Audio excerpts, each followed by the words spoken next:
आप उस अंधेरे को लगातार देखते रहिएगा।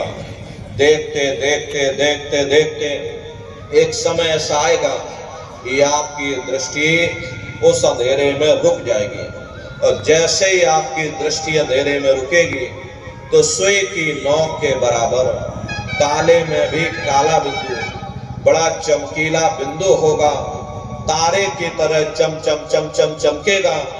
वो चमकता हुआ तारे जैसा बिंदु आपको सामने दिखाई पड़ेगा, और जब वो बिंदु सामने दिखाई पड़ जाए तब आप अपनी दृष्टि को उस बिंदु पर एकाग्र कर दो। और जब आप अपनी दृष्टि उस बिंदु पर एकाग्र कर दोगे तो वही बिंदु दरवाजा है। वो दरवाजा खुल जाएगा, बहुत विशाल वो दरवाजा, ये संसार उसके सामने कुछ नहीं है। ऐसे तुम लाखों संसार इकट्ठे करके एक साथ दरवाजे के अंदर डाल दो, पता तक नहीं चलेगा। इतना विशाल वो हरि का द्वार तुम्हारे सब के अंदर बना हुआ है। एक छोटे से बीज को लेकर के हम आपसे कहें कि इस बीज के अंदर बहुत बड़ा पेड़ है, तो आप जल्दी भरोसा नहीं करोगे। लेकिन उस छोटे से बीज को जब आप जमीन में गाड़ दोगे, थोड़ा खाद पानी दोगे, वो बीज अंकुरित हो जाएगा।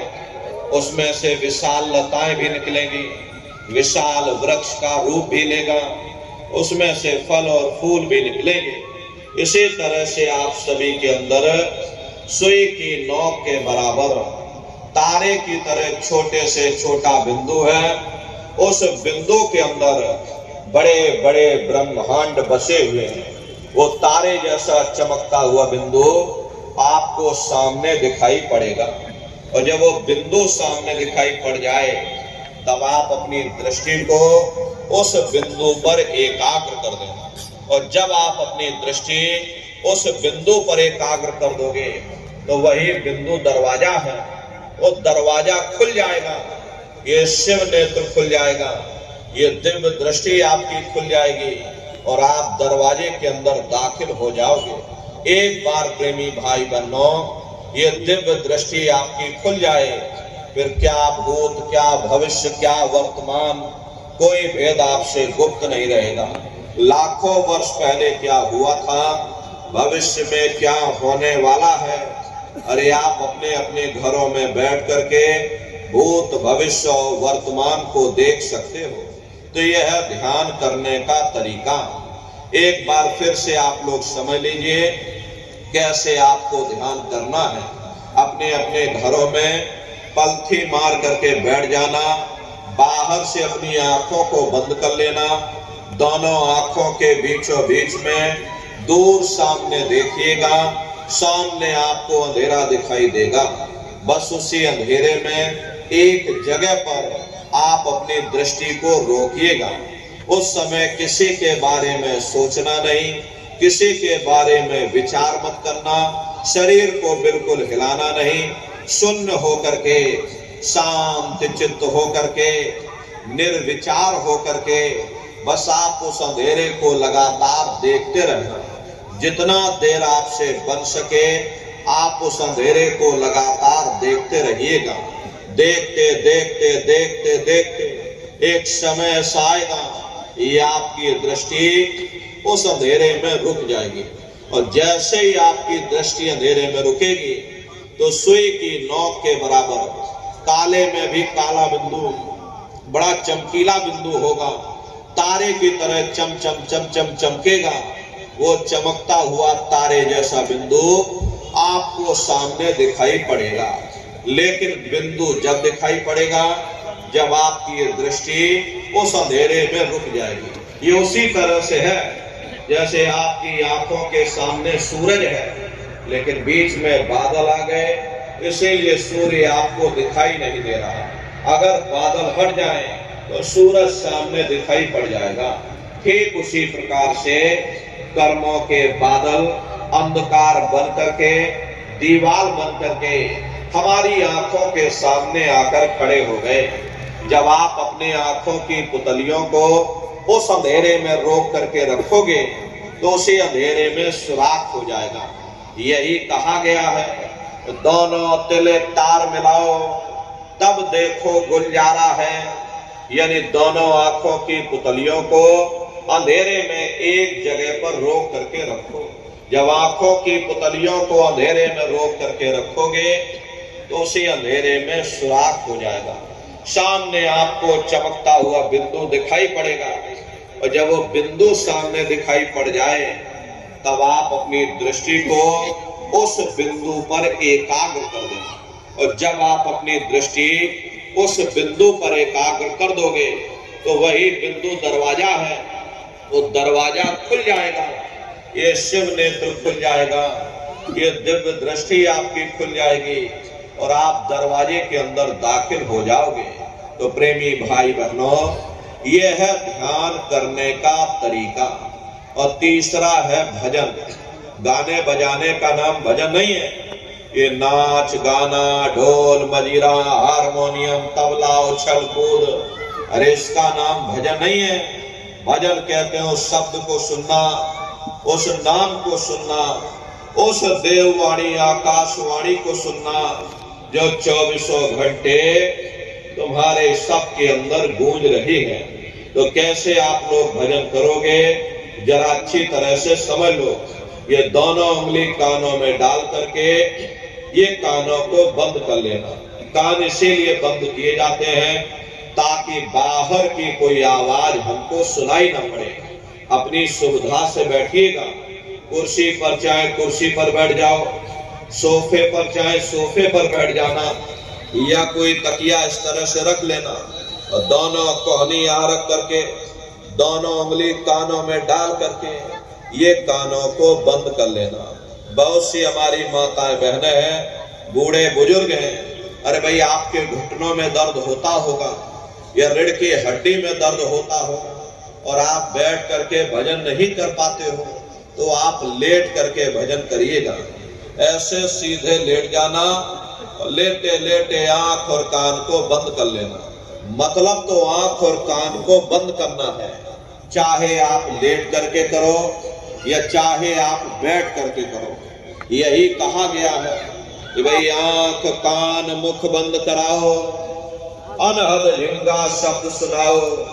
यानी पहले अपनी आंख को बंद करो, अपने मुख को बंद करो, दोनों उंगली कानों में डाल करके ये कानों को बंद कर लो और ऊंचे से ऊंचा ध्यान दे करके उस आवाज को सुनने की कोशिश करो। प्रेमी भाई बहनों, जब आप अपने कानों को बंद करके और अंतर में गौर से सुनोगे तो आपको ऐसा अनुभव होगा कि कहीं सीटी जैसी आवाज हमारे कानों में बज रही है। टी, इस तरह से सीटी जैसी आवाज शुरू में आप सभी को सुनाई पड़ेगी। शाम को अपने अपने घरों में जाकर बैठिएगा, ये कानों को जरा बंद कर लेना और अंतर में जरा गौर से सुनिएगा तो सीटी जैसी आवाज आप सभी को सुनाई पड़ेगी। करना कुछ नहीं है, लेटे हो चाहे बैठे हो, बस आप उस आवाज को सुनते रहो और सुनते सुनते उसी में लीन हो जाओ। जब आप उसमें लीन हो जाओगे तो एक समय ऐसा आएगा, दोबारा आपको अनुभव होगा कि कहीं बड़ी दूर से एक महीन आवाज, घंटे और शंख की आवाज हमारे कानों में बज रही है। जैसे मंदिरों में घंटियां बजती हैं, टन टन टन टन। तो बाहर तो आपने ये नकल किया है। महात्माओं ने कहा था ये शरीर तुम्हारा सच्चा हरि मंदिर है और इसे हरि मंदिर के अंदर 24 घंटे दिन और रात वो घंटे और शंख की आवाज गूंज रही है। उसी घंटे शंख की आवाज को महात्माओं ने शब्द कहा। अरे आपकी धर्म पुस्तकों में लिखा है कि पोथी पढ़ पढ़ जग मुआ और पंडित भया न कोई, और 2.5 अक्षर प्रेम का और पढ़े सो पंडित हुई। दुनिया वाले कहते हैं कि 2.5 अक्षर का मतलब प्रेम है। अरे प्रेम नहीं है, प्रेम में तो मात्रा लगी हुई है। यहाँ पर जिस 2.5 अक्षर का वर्णन उन महात्माओं ने किया है वो है शब्द। सा, आदा, बा और दा, उसी शब्द को महात्माओं ने नाम कहा। कल युग जोग न जग न ज्ञाना, एक आधार नाम गुण गाना। कलयुग में न योग है, न यज्ञ है, न ये ज्ञान है। तो कलयुग में क्या है? कलयुग केवल नाम आधारा, सुमिर सुमिर नर उतर ही पारा। कलयुग में केवल नाम का आधार है। प्रेमी भाई बहनों, यहाँ पर नाम दो प्रकार के होते हैं। पहला होता है वर्णात्मक नाम और दूसरा होता है धुनात्मक नाम। वर्णात्मक नाम वो है जो लिखने पढ़ने बोलने में आता है, जैसे राम श्याम सीताराम, हरे रामा हरे कृष्णा, ये सभी वर्णात्मक नाम होते हैं। लेकिन संत महात्मा उस धुनात्मक नाम की महिमा गाते हैं जो न लिखने में आता है न जवान से बोलने में आता है। प्रेमी भाई बहनों, उसी को महात्माओं ने नाम कहा। नाम ले तो भव सिंधु सुखाई, वो नाम किसके पास मिलेगा? नाम रहे संतन आधीना, और संत बिना कोई नाम न चीन्हा। तो उसी घंटे संग की आवाज को महात्माओं ने शब्द या नाम कहा। उसी घंटे संग की आवाज को ईसा मसीह साहब ने वर्ड या लागस कहकर याद किया। उसी घंटे संग की आवाज को गुरु नानक साहब ने अनहद वाणी कहकर याद किया। चीन में जो महात्मा हुए उन्होंने इसको ताओ कहकर याद किया।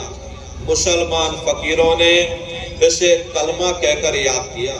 हिंदू महात्माओं ने इसे देववाणी आकाशवाणी कहकर याद किया। उन अलग अलग महात्माओं ने अपनी अपनी भाषा में हम लोगों को समझाने की कोशिश की है कि भाई वो घंटे और शंख की आवाज तुम्हारे सबके अंदर गूंज रही है, वो आपको सुनाई पड़ेगी। लेकिन शुरुआती समय में आपको ऐसा मालूम पड़ेगा कि कहीं बड़ी दूर पर घंटियां बज रही, टन टन टन टन, लेकिन सुनाई हरेक को पड़ेगी।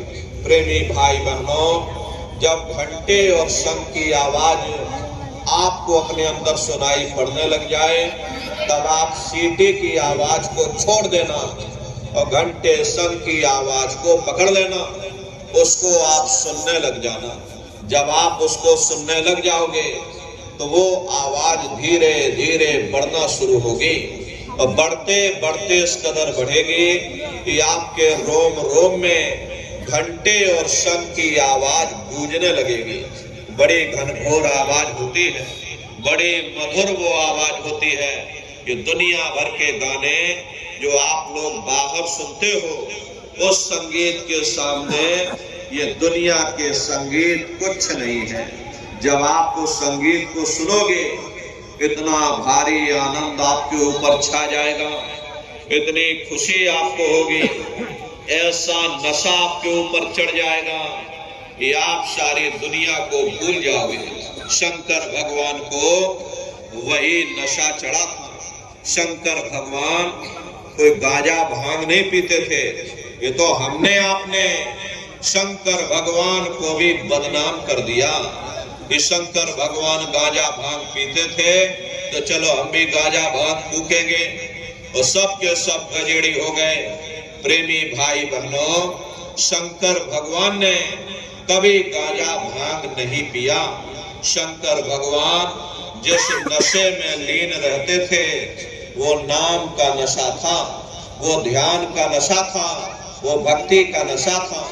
जब आप उस आवाज को सुनोगे तो आपको भी वो नशा चढ़ जाएगा, क्योंकि उस आवाज में चुंबक है। जब आप उस आवाज को सुनोगे तो वो आवाज आपको अपनी ओर खींचेगी, और जब खिंचाव होगा तो जीवात्मा का फैला हुआ प्रकाश 9 दरवाजों से सिमटने लगेगा। अब ये 9 दरवाजे कौन कौन से हैं? देखो प्रेमी भाई बहनों, अच्छी तरह से आप लोग समझिएगा, ये बहुत बड़ा विज्ञान है। दुनिया का विज्ञान जब समाप्त हो जाएगा तो ये विज्ञान प्रारंभ होगा। यही सच्चा सनातन विज्ञान है जो ऋषियों मुनियों ने समझाया था, जिसको ये संसार भूल गया और बाहरी पाखंड में और कर्म कांडों में उलझ गया। तो आज सच्चे सनातन विज्ञान को समझने की जरूरत है। ये 9 दरवाजे कौन कौन से हैं? 2 आंख, 2 कान, 2 नाक के सुराग, 1 मुंह, 2 मलमूत्र का रास्ता, ये शरीर के 9 दरवाजे हैं। सबसे पहला दरवाजा गुदा चक्र आता है। गुदा चक्र में गणेश जी वास करते हैं। गणेश जी वहां के मालिक हैं। ये 4 दल का कवल है। यहाँ पर मोबाइल है पाया जाता है। उसके ऊपर इंद्रिय चक्र आता है।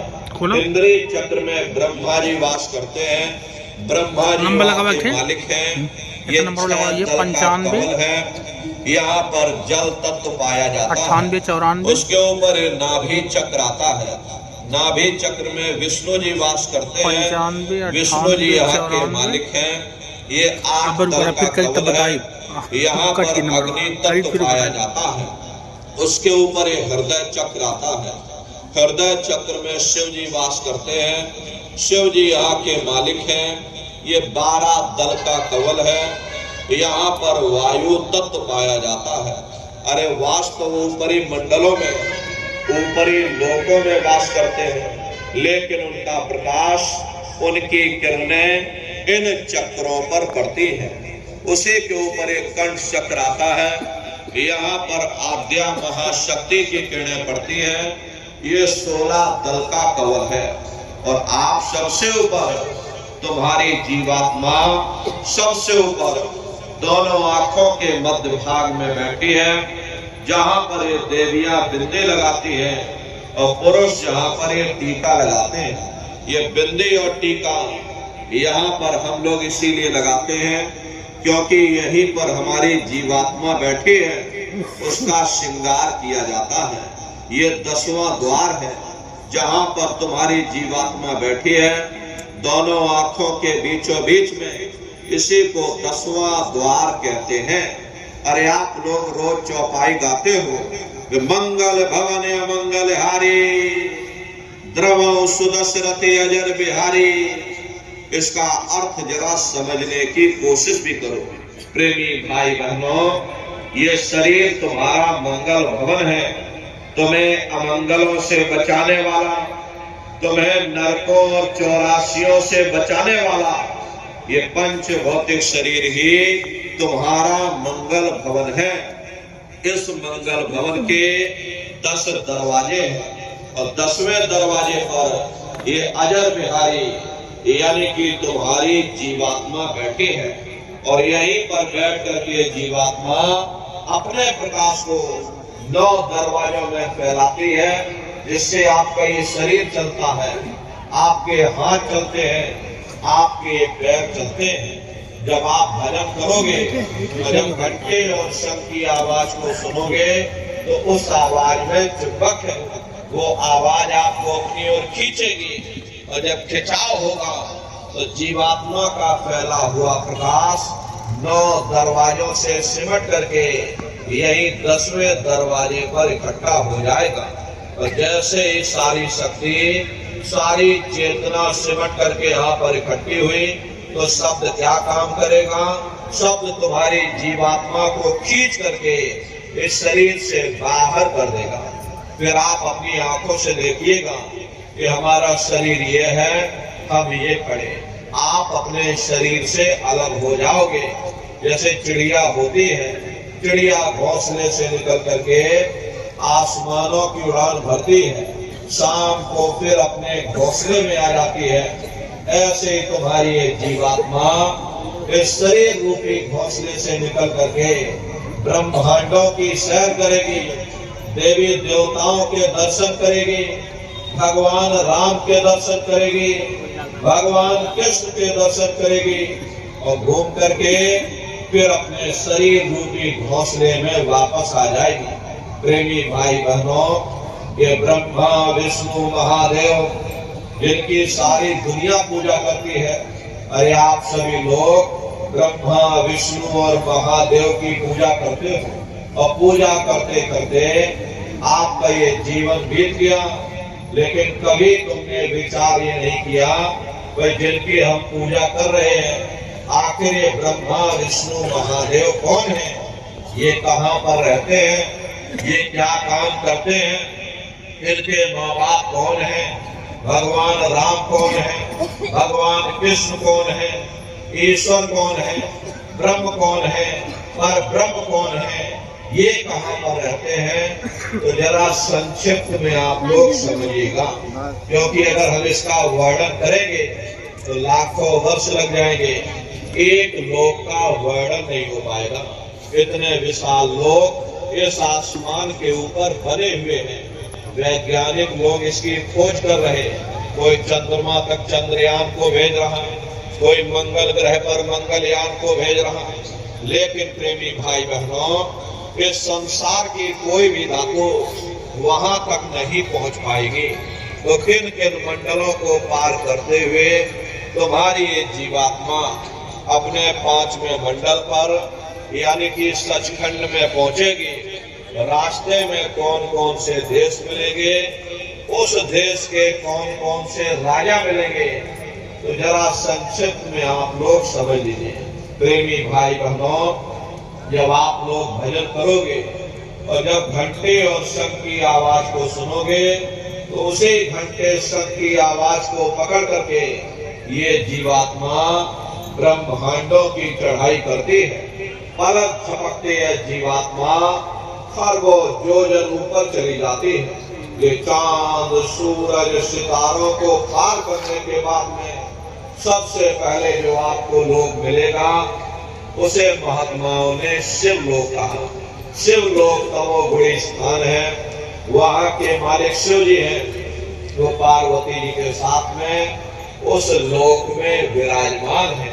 चैतन्य धार जो ऊपर से नीचे आ रही, जिसे महात्माओं ने गंगा कहा, वे अपना केंद्र बिंदु शिवलोक को बनाती है।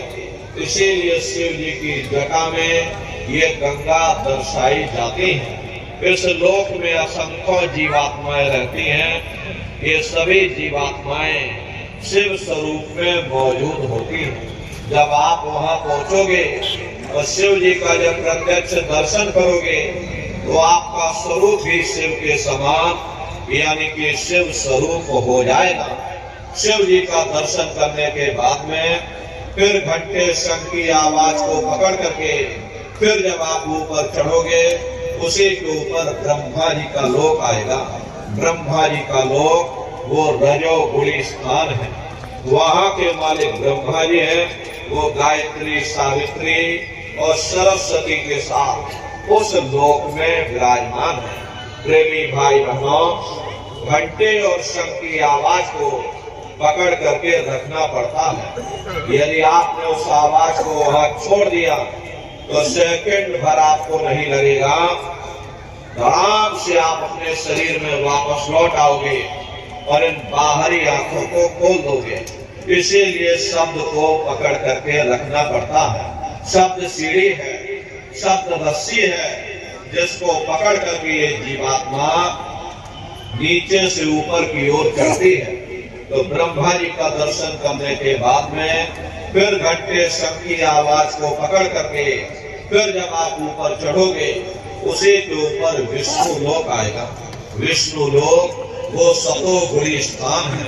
वहाँ के मालिक विष्णु जी हैं। उनका बड़ा मनमोहक स्वरूप है। उनकी 4 भुजाएं हैं और चारों भुजाओं में शंख गदा पद्म और चक्र सुशोभित हैं। और आप क्षीर सागर में लक्ष्मी जी के साथ विराजमान हैं। ये तीनों देवता ब्रह्मा विष्णु और महादेव अपने अपने लोक में बैठ करके राज कर रहे हैं। एक रचयिता है जो हम जीवों को रचता है, एक पालनहार है जो हम जीवों को पालता है, एक संहार करता है जो हम जीवों को नष्ट कर देता। एक का काम है शरीर को बनाना, एक का काम है शरीर की सुरक्षा करना और एक का काम है शरीर को नष्ट कर देना। इनकी जो माता है वो आद्या महाशक्ति है। ब्रह्मा विष्णु महादेव लोक के ऊपर वो आद्या महाशक्ति का लोक आता है, उसी को देवी दुर्गा का लोक कहा जाता है। अरे आप लोगों ने देवी दुर्गा की पूजा की है, अभी नवरात्रि आई थी और नौ दुर्गे में सब लोगों ने देवी दुर्गा की पूजा की, मूर्ति बनाई, अपने अपने गांव में अपने अपने क्षेत्रों में सब लोगों ने व्रत उपवास रखा। प्रेमी भाई बहनों, ये तो आपकी श्रद्धा है देवी दुर्गा के प्रति, ये आपकी आस्था है, लेकिन महात्माओं ने कहा था भाई सही मायने में तुम्हारी नौ दुर्गे पूजा कब सफल होगी, जब तुम 9 द्वारों से अपने ख्याल को समेट करके रजोगुण तमोगुण सतोगुण यानी ब्रह्मा विष्णु महादेव के लोक को पार करके जब तुम देवी दुर्गा का वहां दर्शन कर लोगे, तब सही मायने में तुम्हारी 9 दुर्गे पूजा सफल होगी। वहां देवी दुर्गा विराजमान है, उनका दर्शन कर लेने के बाद में तुम्हारी सभी भौतिक मनोकामनाएं पूर्ण हो जाती हैं, साधक को रिद्धि सिद्धि और शक्ति प्राप्त हो जाती है। देवी दुर्गा का दर्शन कर लेने के बाद फिर घंटे शंख की आवाज को पकड़ करके फिर जब आप ऊपर चढ़ोगे, उसी के ऊपर सबसे पहला देश आपको मिलेगा, या यूं कह लीजिए ये पहली राजधानी आपको मिलेगी, जिसे महात्माओं ने सहस्र दल कवल कहा, वो राजधानी है। आप इस तरह से समझ लीजिए जैसे आपके उत्तर प्रदेश की राजधानी लखनऊ है और जौनपुर आपका जिला है, इसी तरह प्रेमी भाई बहनों वो सहस्र दल कवल राजधानी है। ये ब्रह्मा विष्णु महादेव के जो लोक हैं, उस राजधानी के अंतर्गत आने वाले जिले हैं, और राजधानी का जो मालिक है वो निरंजन भगवान है। ये ब्रह्मा विष्णु महादेव ये निरंजन भगवान के ही पुत्र हैं, और ये आद्या महाशक्ति देवी दुर्गा ये निरंजन भगवान की अर्धांगिनी है, और निरंजन भगवान स्वयं तीनों लोकों के मालिक हैं। उन्हीं को त्रिलोकीनाथ कहा जाता है। हिंदू उन्हीं को परमात्मा कहते हैं, मुसलमान उन्हीं को खुदा कहते हैं, ईसाई उन्हीं को गॉड कहते हैं। प्रेमी भाई बहनों, ये जल एक है। जल को चाहे आप पानी कह लो, चाहे वाटर कह लो, चाहे आप नीर कह लो, इसी तरह प्रेमी भाई बहनों वो परमात्मा एक है। हम लोग लफ्जों के झगड़े में उलझे हुए हैं। घंटे और शंख की आवाज जो हर इंसान के अंदर गूंज रही, वो आवाज उन्हीं के मुखारबिंद से हो रही। निरंजन भगवान का जो स्वरूप है वो ज्योति स्वरूप है। हजार बाती की अखंड ज्योति वहां पर बराबर जल रही है।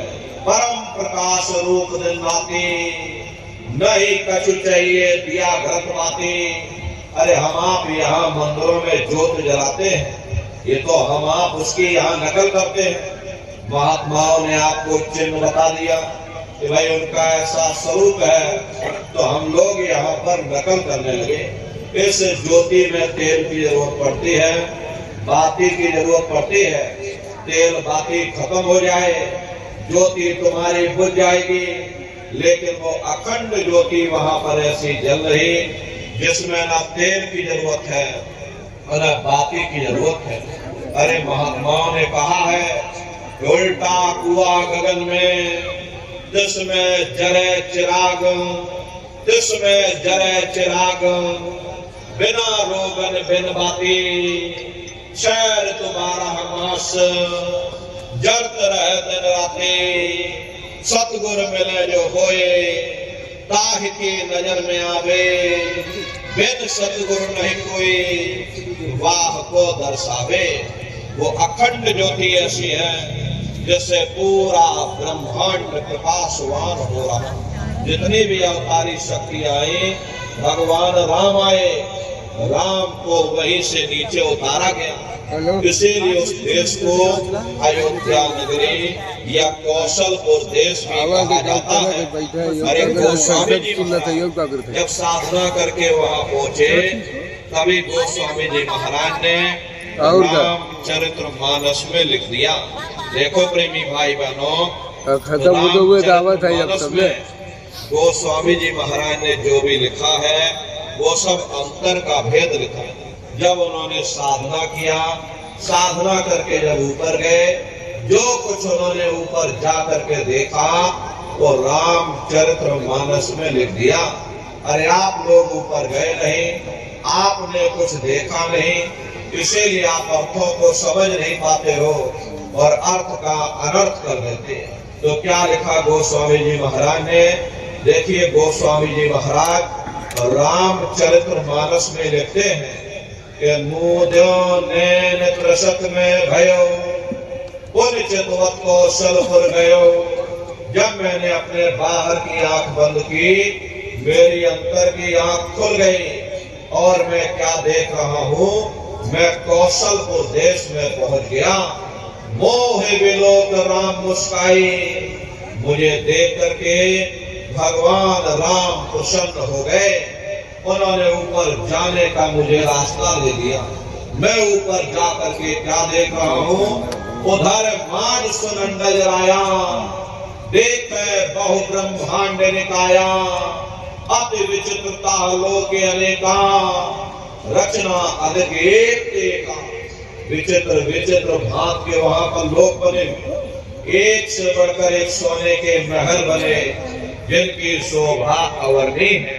प्रेमी भाई बहनों, वो असली अयोध्या नगरी है, वो भगवान राम का असली देश है।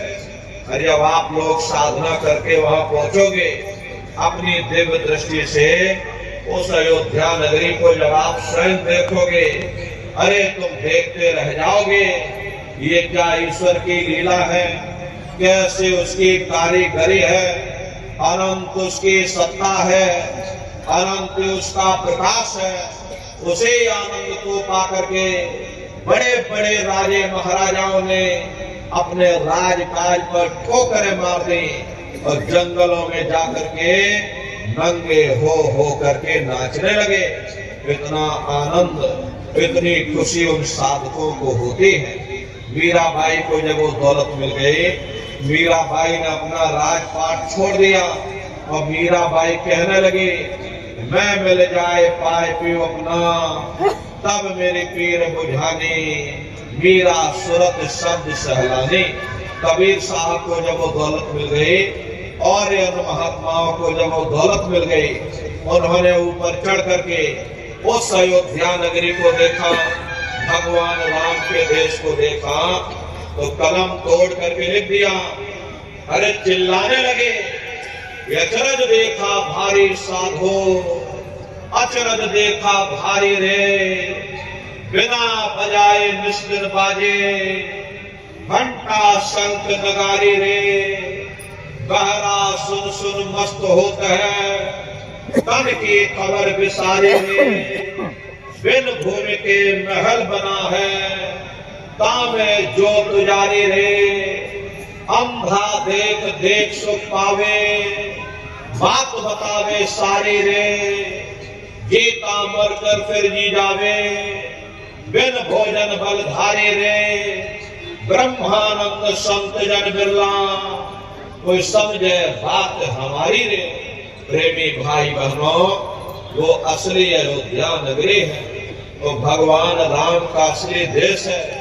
अरे राम जी का दर्शन करने के बाद में फिर तुम्हारी यही जीवात्मा दूसरे मंडल की आवाज को पकड़ करके दूसरे मंडल की चढ़ाई करेगी।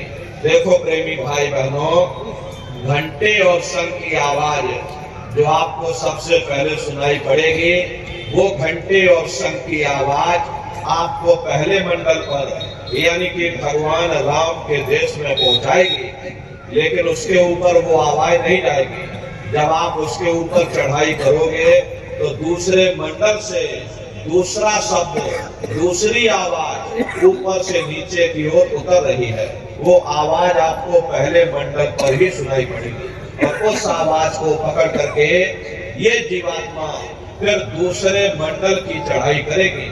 शाम तज श्वेत को कहना, सुरत को तान धुन सुनना, बंक के द्वार धस बैठो, त्रिकुटी जाए कर लेना। उसी के ऊपर दूसरा देश आता है जैसे महात्माओं ने त्रिपुटी देश कहा, वहाँ के जो मालिक हैं वो ब्रह्म है। वहीं से मन और माया की उत्पत्ति हुई। वहीं से तीन गुणों रजोगुण, तमोगुण, सतोगुण, तीनों गुणों की उत्पत्ति वहीं से हुई। ये जो आपके वेद हैं, वेदों को सारी दुनिया पढ़ती है, वेदों की भी उत्पत्ति उसी स्थान से हुई है। अरे महात्मा कहते हैं कि त्रिकुटी महल में विद्या सारा, धनहर गरजे बजे नगारा, लाल वरन सूरज उजियारा। वहां पर दो धुनें, बादलों की गर्जन और मृदंग की आवाज उस लोक में गूंजती रहती है। जैसे पहले स्थान पर भगवान राम के देश में घंटे और शंख की आवाज गूंजती है, ऐसे दूसरे मंडल पर यानी कि ब्रह्म के देश में बादलों की गर्जन और मृदंग वहां पर बजता रहता है। ओम का जाप बराबर वहां होता रहता है। ब्रह्म का जो स्वरूप है लाल वरन सूरज उजियारा। ये सूरज कुछ नहीं है। ऐसे तुम लाखों लाख सूर्य इकट्ठे करोगे तो वहां का एक सूर्य बनेगा। प्रेमी भाई बहनों, ब्रह्म का जो स्वरूप है वो सुबह के लाल सूर्य के समान है, इसीलिए वहां का पूरा ब्रह्मांड लाल है। महात्मा जब साधना करके वहां पहुंचे, तभी महात्माओं ने लिख दिया, लाली मेरे लाल की जित देखो लाल, लाली देखन में गई मैं भी हो गई लाल। तो पूरा ब्रह्मांड ही लाल है। तो जितने साधक वहां पहुंच जाते हैं उन सभी को योगेश्वर कहा जाता है।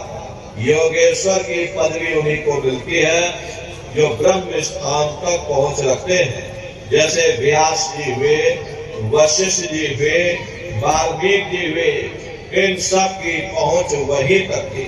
इसीलिए कहा गया कि वाल्मीकि भय ब्रह्म समाना। जब इनकी जीवात्मा वहां पहुंची और जब इन्होंने ब्रह्म का दर्शन किया तो इनका स्वरूप भी ब्रह्म के समान यानी कि ब्रह्म स्वरूप हो गया। तो जितने साधक वहां पहुंच जाते हैं उन सभी को योगेश्वर कहा जाता है। योगेश्वर भगवान श्री कृष्ण उसी देश में वास करते हैं।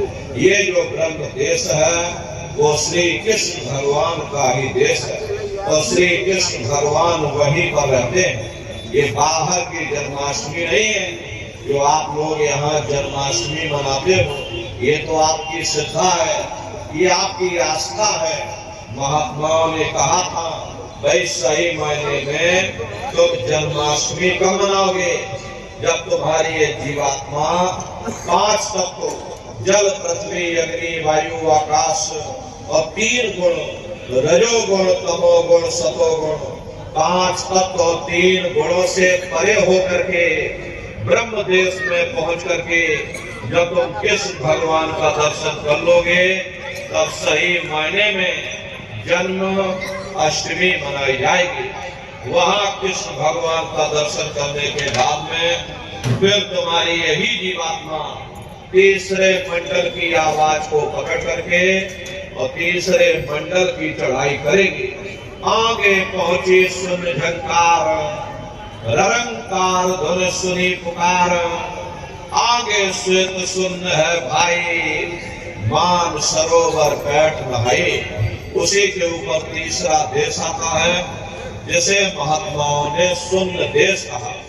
उसी को रारंग देश कहा जाता है, उसी को अक्षर और नेति कहा जाता है। वहाँ के जो मालिक है वो रारंग पुरुष है यानी कि पर ब्रह्म पुरुष है। वहाँ किन्नरी और सारंगी 2 धुनें उस लोक में गूंजती रहती हैं। देखो प्रेमी भाई बहनों, इस बात को हमेशा ध्यान में रखिएगा कि ब्रह्मा अलग है, ब्रह्म अलग है और पर ब्रह्म अलग है। तीसरे मंडल के जो स्वामी हैं वो पर ब्रह्म पुरुष है और वहाँ किन्नरी और सारंगी 2 धुनें उस लोक में गूंजती रहती हैं। और पर ब्रह्म पुरुष का जो स्वरूप है वो पूर्णमासी के चंद्रमा के समान बड़ा ही मनमोहक स्वरूप है। इसी स्थान पर प्रेमी भाई बहनों एक बहुत बड़ा अमृत का सरोवर बना हुआ है, जिसे महात्माओं ने मान सरोवर कहा। जब तुम्हारी ये जीवात्मा उस मान सरोवर में जाकर स्नान कर लेती है तो जन्म जन्मांतरों के तुम्हारे मैले पाप कर्म साफ हो जाते हैं। अरे यहाँ के पानी से तुम्हारे कर्मों की सफाई नहीं होने वाली, ये बाहर का पानी तुम्हारे शरीर के मैल को धो सकता है, लेकिन जो पापों का मैल है, जो अंतःकरण में कर्मों की गंदगी, पुण्य और पाप के बोझे जो आपने अपने ऊपर लाद रखे हैं, वो जब साफ होंगे, जब आप तीसरे मंडल पर पहुंच करके उस गंगा में डुबकी लगाओगे। उस गंगा में स्नान करने के बाद में ये जीवात्मा हंस रूप हो जाती है। हंसन मिले हंसा हो जाए, मिले जो अमीर आहारा है। जीवात्मा का खुद का प्रकाश उस अमृत के सरोवर में स्नान करने के बाद में 16 सूर्य के बराबर हो जाता है। फिर यही जीवात्मा चौथे मंडल की आवाज को पकड़ करके और चौथे मंडल की चढ़ाई करती है। 2 पर्वत के संग निहारो, भंवर गुफा ते संग पुकारो। 2 पर्वतों को पार करने के बाद में वो बड़ा सुंदर देश आता है, जिसे महात्माओं ने भंवर गुफा कहा। वहाँ के जो मालिक हैं वो सोहन पुरुष है। वहाँ बंसी अपनी जुगली की मधुर ध्वनियां सदा उस लोक में उच्चारण होती रहती है।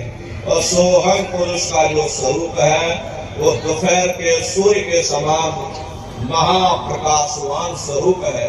अरे स्वरूप में अंतर है। पहले स्थान पर निरंजन भगवान का जो स्वरूप है वो ज्योतिष स्वरूप है। दूसरे स्थान पर ब्रह्म का जो स्वरूप है वो सुबह के लाल सूर्य के समान है। और तीसरे स्थान पर ब्रह्म पुरुष का जो स्वरूप है वो पूर्णमासी के चंद्रमा के समान है। और चौथे स्थान पर सोहम पुरुष का जो स्वरूप है वो दोपहर के सूर्य के समान महाप्रकाशवान स्वरूप है। और वहां के धनी का दर्शन करने के बाद में ताके परे धाम सतनामा, वीर बजे सतलोक ठिकाना। सोहन देश के ऊपर वो 5वां देश आता है, जिसे महात्माओं ने सचखंड देश कहा। वो सचखंड देश अजर अमर अविनाशी सदा एक रस रहने वाला देश है। वहाँ न काल है, न कर्म है, न दुख है, न संताप है, न पुण्य है, न पाप है। जो जीवात्माएं वहां पर पहुंच जाती हमेशा के लिए जन्म मरण के बंधनों से आजाद हो जाती। वहां के जो मालिक हैं वो सत्पुरुष भगवान हैं, जिनके रोम रोम में खरबों खरब सूरज चांद सितारे प्रकाश हुआ। वही हमारे आपके सच्चे मालिक हैं, वही हमारे आपके सच्चे पिता हैं। अरे हमको आपको वहीं से नीचे उतारा गया, फिर शब्द को पकड़ करके शब्द शब्द पौड़ी पर चढ़कर पहुंचो सचखंड सतनाम। तो शब्द का पकड़ में आएगा जब आप लोग भजन करोगे। तो भजन कैसे किया जाएगा जरा अच्छी तरह समझ लीजिए। ये आंख और कान को बंद करिएगा, लेकिन मन को रोकिएगा। ऐसे समय पर तुम्हारा ये मन जरूर भागेगा। अभी आप यहाँ सत्संग में बैठे हो, शरीर भले तुम्हारा यहाँ बैठा है, लेकिन मन देखो सारी दुनिया में भाग रहा है।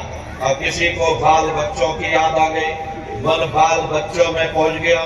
कोई दुकान दफ्तर छोड़ करके आया, मन दुकान दफ्तर में पहुंच गया। किसी को कोई बात याद आ गई, मन आपस में बातचीत करने लगा। शरीर तुम्हारा यहाँ बैठा है, मन सारी दुनिया में भाग रहा। ऐसे भजन से कोई लाभ नहीं होगा।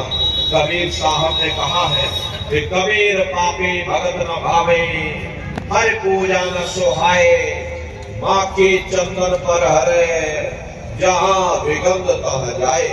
जैसे मक्खी चंदन या कस्तूरी पर नहीं बैठती है, बल्कि रात दिन गंदगी में भिनभिनाती रहती है, ठीक उसी प्रकार से हम मनुष्यों का हाल है। हमारे आपके बुरे खोटे पाप कर्म हमें महात्माओं की तरफ जाने नहीं देते, उनके वचनों को सुनने नहीं देते। ये सब हमारे मन की खुराफात है। जिन्होंने मार मंडाला उन्हीं को सूरमा कहना, बड़ा बैरी ये मन घट में, इसी का जीत न घटना। अगर दुनिया में कोई हमारा दुश्मन है तो वह केवल तुम्हारा अपना ये मन है। ये मन रूपी रावण कब मरेगा? जब 9 द्वारों पर फतेह हासिल करके तुम यहाँ 10वें द्वार पर चढ़ जाओगे, तब सही महीने में दशहरा मनाई जाएगी। अरे बाहर की दशहरा नहीं है जो लकड़ी का रावण बना देते हो और फूंक फांक करके घर चले आते, कहते भाई हमने रावण मार दिया। महात्माओं ने कहा था भाई सही मायने में तुम दशहरा कब मनाओगे? जब 9 द्वारों पर फतेह हासिल करके तुम यहाँ 10वें द्वार पर चढ़ जाओगे, तब सही मायने में विजयदशमी मनाई जाएगी। तब ये मन रूपी रावण तुम्हारा मरेगा और तब तुम्हारी ये जीवात्मा, इसी जीवात्मा को महात्माओं ने राम ही कहा। अरे हम कोई अपने मन से नहीं कह रहे, धर्म ग्रंथों में लिखा हुआ है, एक राम दशरथ का बेटा, एक राम घट घट में लेटा, एक राम का सकल पसारा, एक राम है सबसे न्यारा। एक वो राम है जो अयोध्या के वासी है और एक राम घट घट में लेटे, यानी हमारी आपकी ये जीवात्मा जो हर एक के अंदर मौजूद है।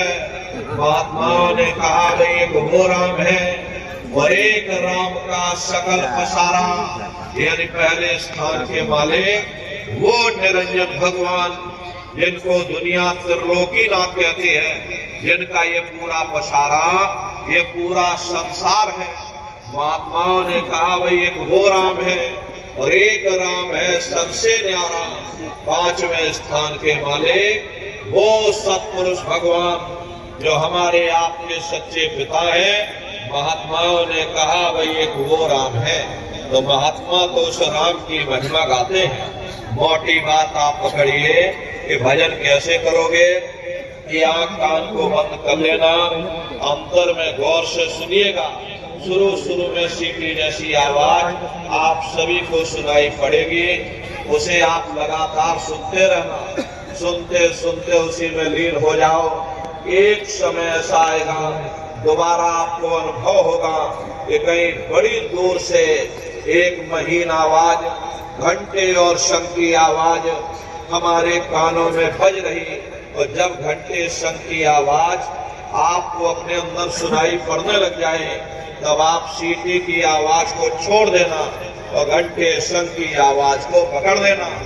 एक बार प्रेमी भाई बहनों आप उस आवाज को पकड़ लो, फिर वो आवाज आपको नहीं छोड़ेगी, खींच करके शरीर से बाहर कर देगी। रोजाना रोज ब्रह्मांडों की सैर करना, रोज देवी देवताओं के दर्शन करना, रोज भगवान राम के दर्शन करना, रोज भगवान कृष्ण के दर्शन करना, और घूम करके फिर अपने शरीर रूपी घोंसले में वापस चले आना। तो सुमरन, ध्यान और भजन 3 क्रियाएं आपको बताई गई, नित्य नियम से आप लोग करिएगा। नागा नहीं होना चाहिए।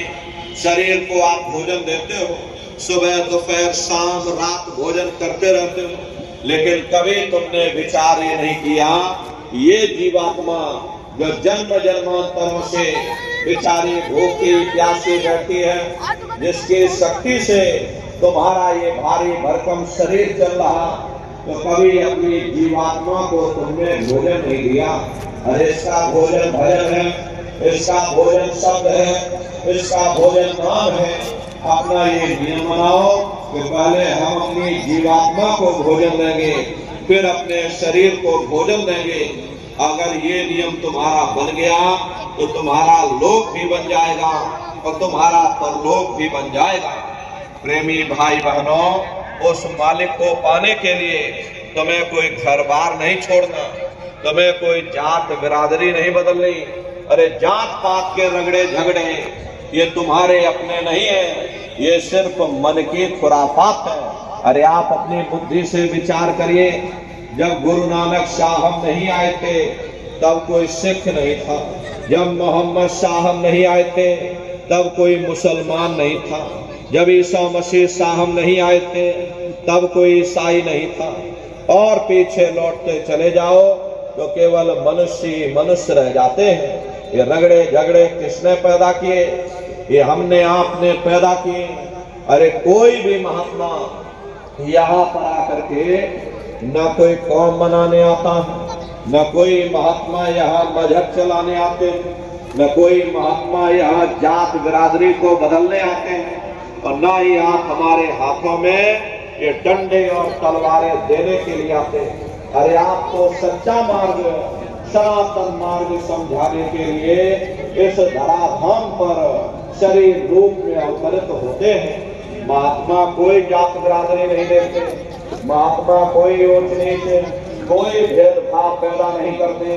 अगर महात्माओं ने भेदभाव किया होता तो देखो भगवान राम जंगलों में रहने वाली आदिवासी महिला सबरी का जूठा बेर भगवान राम नहीं खाते। निर्मल मन जन सो मोहि पावा, मोह कपट छल छिद्र न भावा। इसीलिए महात्मा कहते हैं, जात बात पूछे नहीं कोई, और हरि का भजे तो हरि का होई। और लोग यहाँ जात पात बनाते बनाते रह गए।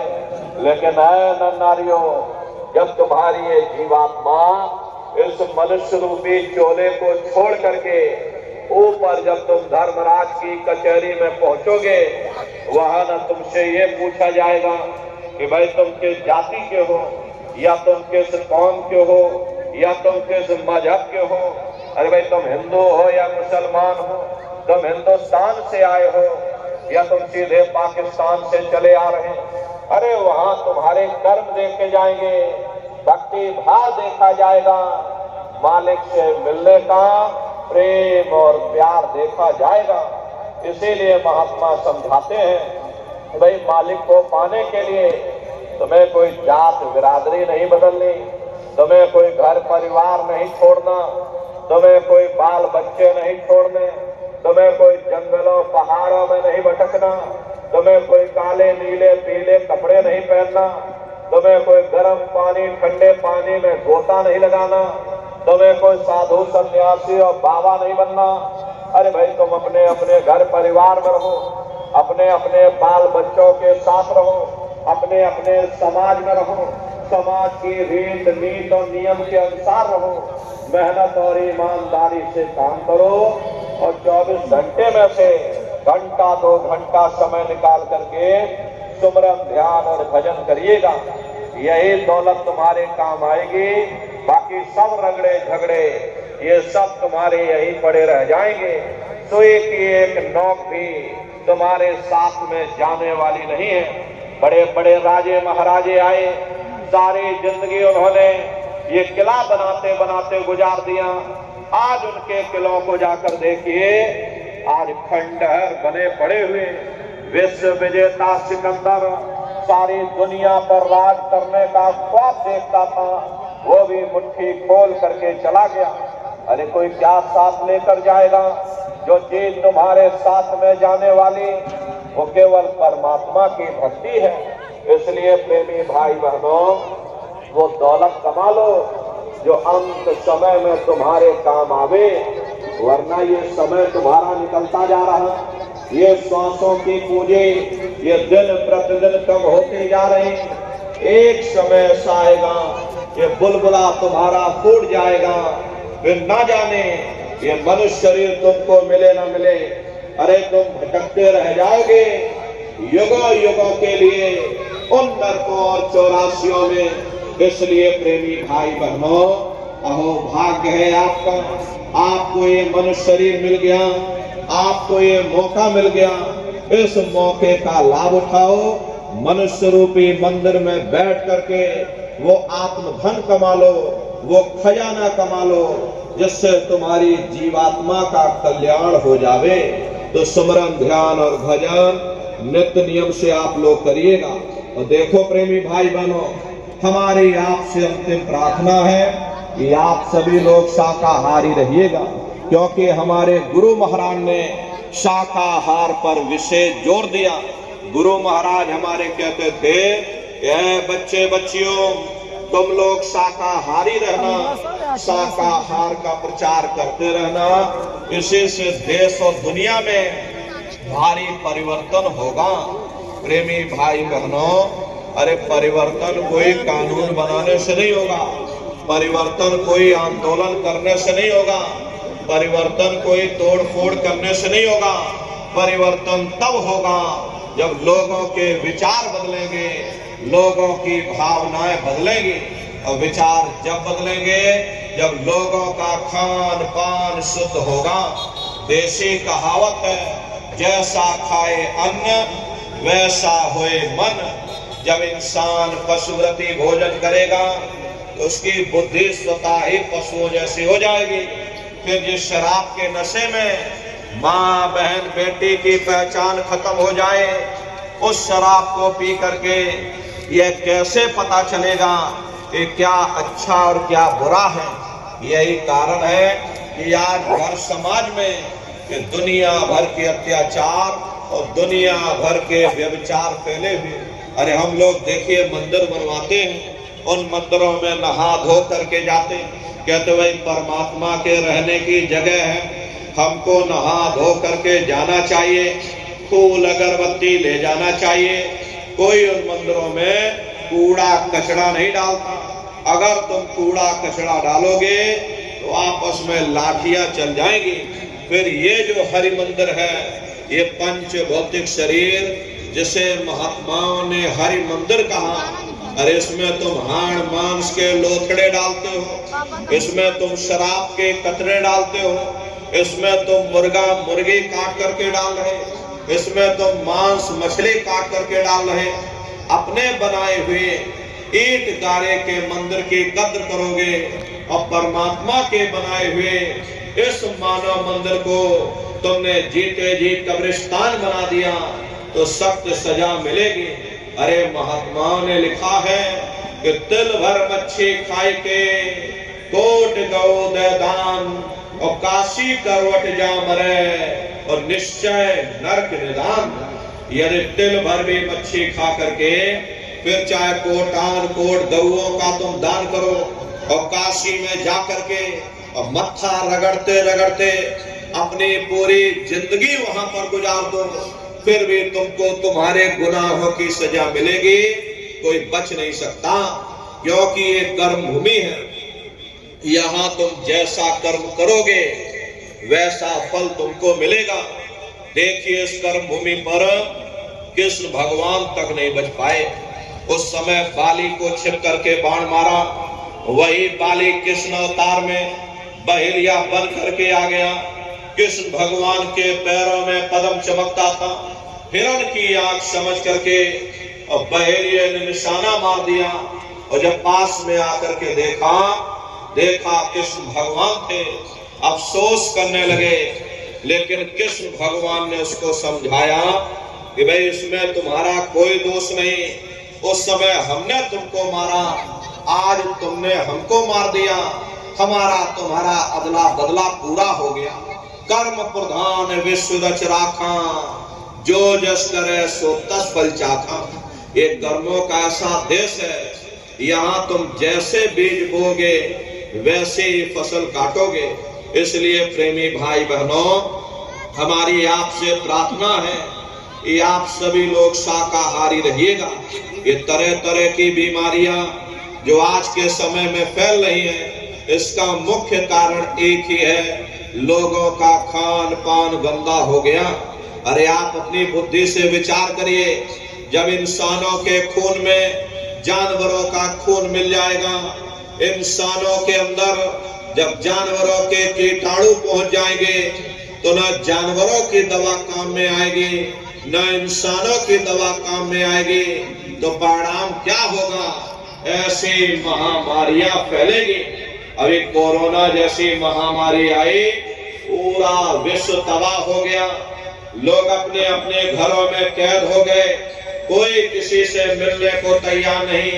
न जाने कितने घर परिवार उजड़ गए, न जाने कितनी लाशें बह गई, न जाने कितने बच्चे अनाथ हो गए, न जाने कितनी माताएं विधवा हो गई। लाखों लाख रुपया लेकर के लोग अस्पतालों के चक्कर काटते रह गए, एक ऑक्सीजन का सिलेंडर नसीब नहीं हुआ। अरे कारण क्या है? कारण यही है, जब जानवरों के कीटाणु इंसान के शरीर में प्रवेश कर जाएंगे तो आने वाले समय में ऐसी महामारियां और फैलेगी। इसलिए प्रेमी भाई बहनों, हमारी आपसे प्रार्थना है कि आप सभी लोग शाकाहारी रहिएगा। कोई ऐसा नशा मत करो जिससे बुद्धि तुम्हारी पागल हो जाए और घर में माँ बहन बेटी की पहचान खो दो। एक द्रौपदी के चीर हरण से पूरा का पूरा महाभारत हो गया। उस समय बड़े बड़े राजे महाराजे मौन हो गए, भीष्म पितामह मौन हो गए, गुरु द्रोण मौन हो गए। नतीजा क्या रहा? महाभारत हो गया। लाखों करोड़ों लोग काल के गाल में समा गए। द्वापर का पूरा विज्ञान 18 दिनों में समाप्त हो गया। एक द्रौपदी के चीर हरण से इतना बड़ा नरसंहार हुआ। आज कलयुग में शराब के नशे में न जाने कितनी माताओं बहनों पर अत्याचार हो रहा, न जाने कितना व्यभिचार हो रहा। इसका भारी परिणाम आवाम जनमानस को भोगना पड़ेगा। कर्मानुसार सबको सजा मिलेगी। अरे कर्मों का बादल बवंडर बनेगा, बरसेंगे बहेगी तेरे पापों की धारा। और सुनते तो जाओ संदेशा हमारा। हमारे गुरु महाराज भविष्यवाणी कर गए, राख बनेंगे महानगर तक, एटम के अंगारों से पत्ता पत्ता झुलस जाएगा। विश्व युद्ध टंकारों से मानव की क्या पेश चलेगी, अंबर तक फट जाएगा। इस धरती का सारा आंगन लाशों से पड़ जाएगा। महाशक्तियां दुनिया भर की मिट्टी में मिल जाएंगे। क्रूर विधर्मी मानव की तब अकल ठिकाने आएगी। ऐसा भीषण बम भोले का तांडव होने वाला है। और जागो जागो दुनिया वालों, समय बदलने वाला है। इसलिए प्रेमी भाई बहनों, हमारी आपसे प्रार्थना है कि आप सभी लोग शाकाहारी रहिएगा। कोई ऐसा नशा मत करो जिससे बुद्धि तुम्हारी पागल हो जाए और घर में माँ बहन बेटी की पहचान खो दो। अरे आप अपने आप को कट्टर हिंदू मानते हो? अरे भाई, हम कट्टर हिंदू हैं। हमसे बड़ा सनातनी दुनिया में कोई नहीं। हम भगवान राम को मानने वाले, हम बजरंगबली को मानने वाले, हम दुर्गा मैया को मानने वाले, हम महात्मा बुद्ध को मानने वाले, हम भगवान कृष्ण को मानने वाले। अरे भाई, आप राम को मानते हो, आप भगवान कृष्ण को मानते हो, तो उनके आदर्शों पर भी चलना सीखो। भगवान राम ने कभी नहीं कहा कि तुम मांस खाओ, या भगवान कृष्ण ने कभी नहीं कहा कि तुम शराब पियो।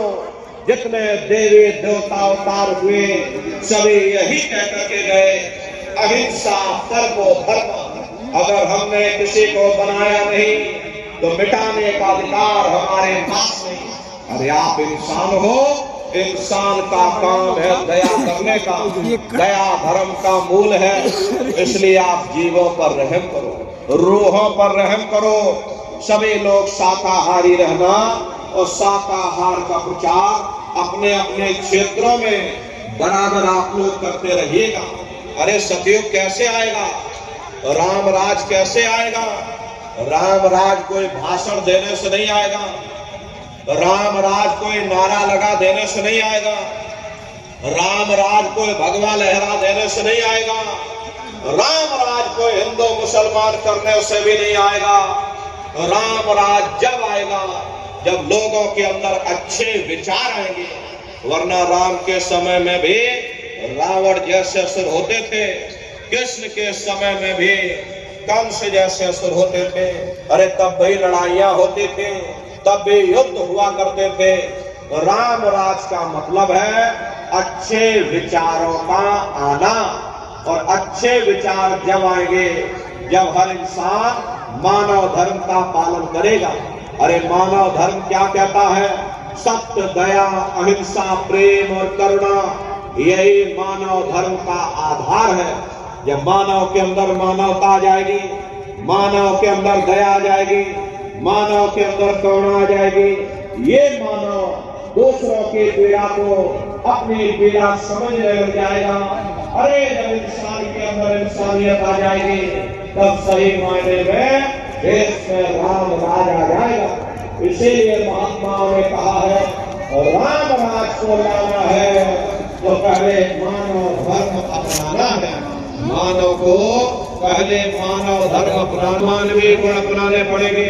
इसीलिए हमारे गुरु महाराज कह करके गए कि बच्चा गांव गांव, गली गली, मोहल्ले मोहल्ले जा करके तुम हमारे संदेशों को जन जन के बीच में पहुंचा दो। गांव गांव के लोग शाकाहारी हो जाएं, गांव गांव के लोग सदाचारी हो जाएं, गांव गांव के लोग चरित्रवान हो जाएं, आंखों में माँ बहन बेटी की पहचान कायम हो जाए।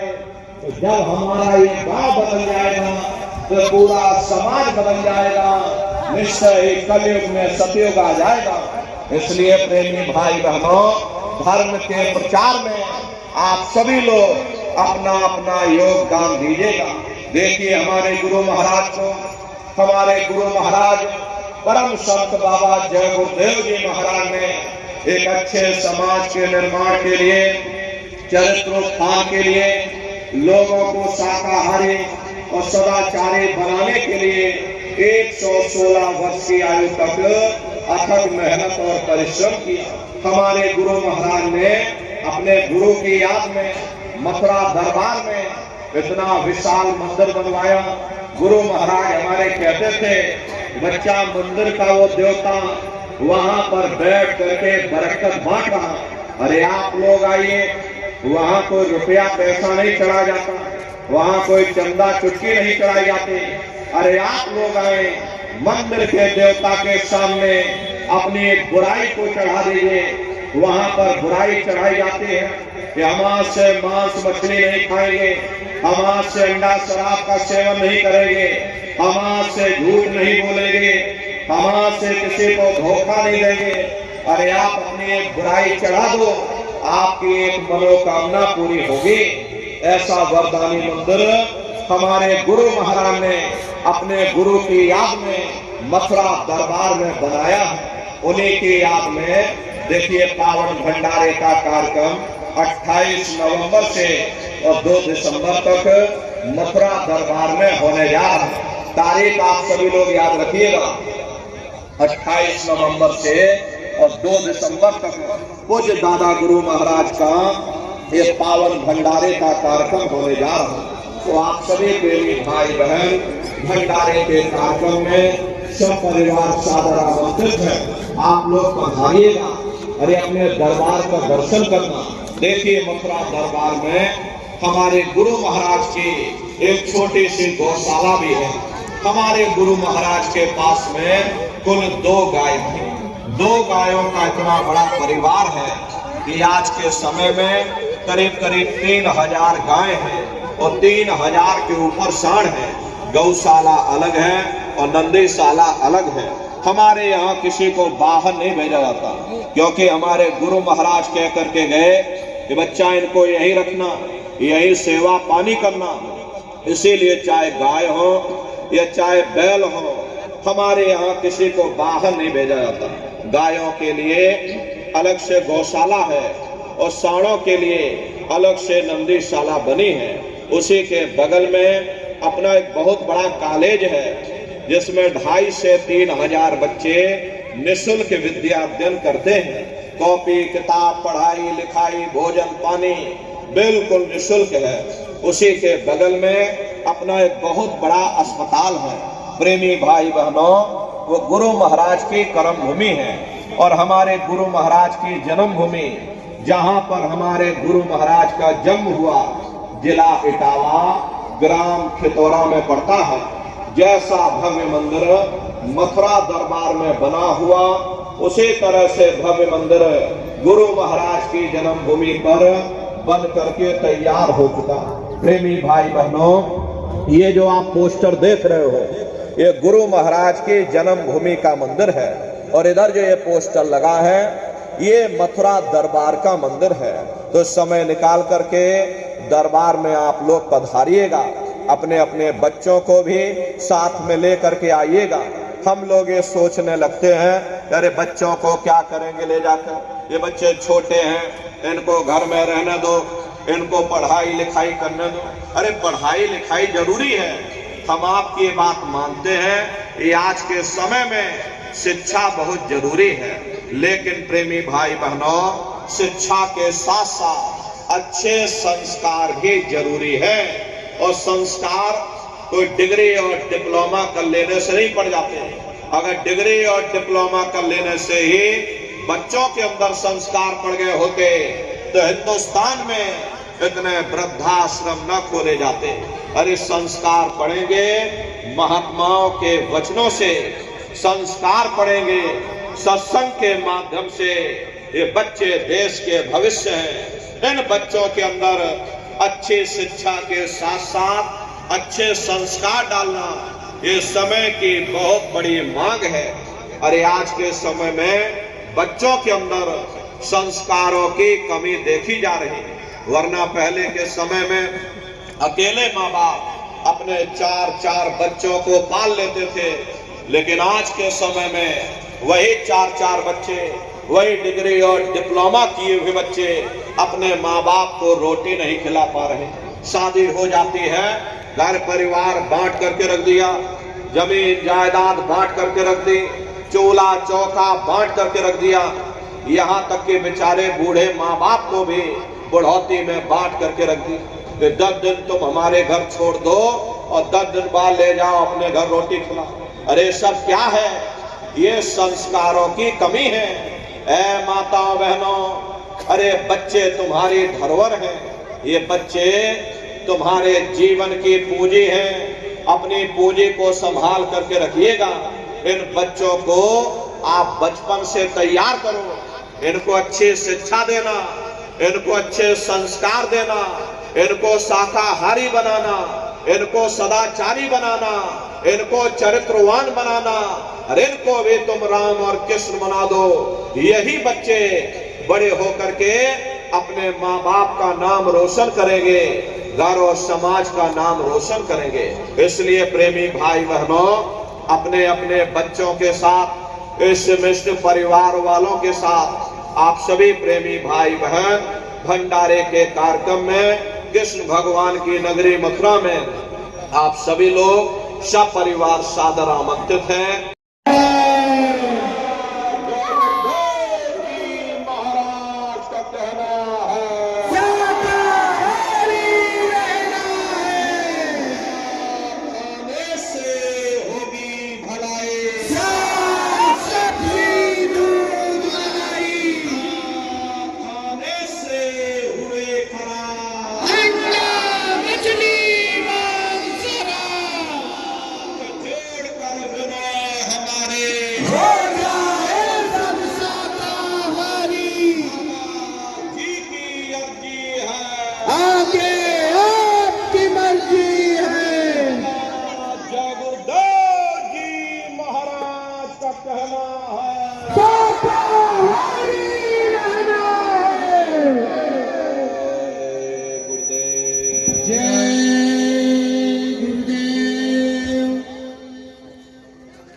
जय गुरुदेव। प्रेमी भाई बहनों, अब पूज्य महाराज जी आप सब लोगों से मिलने के लिए नीचे आ रहे हैं।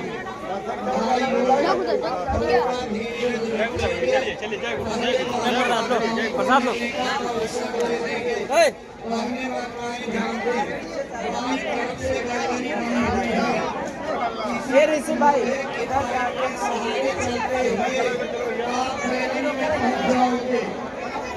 यही लोहे के पाइप के सहारे जाइए।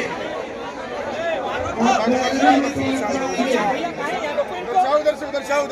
जब दर्शन करने के लिए जाइए तो अपने कपड़े से साड़ी या दुपट्टे से अपने सिर को गले करके दर्शन करने के लिए आइए।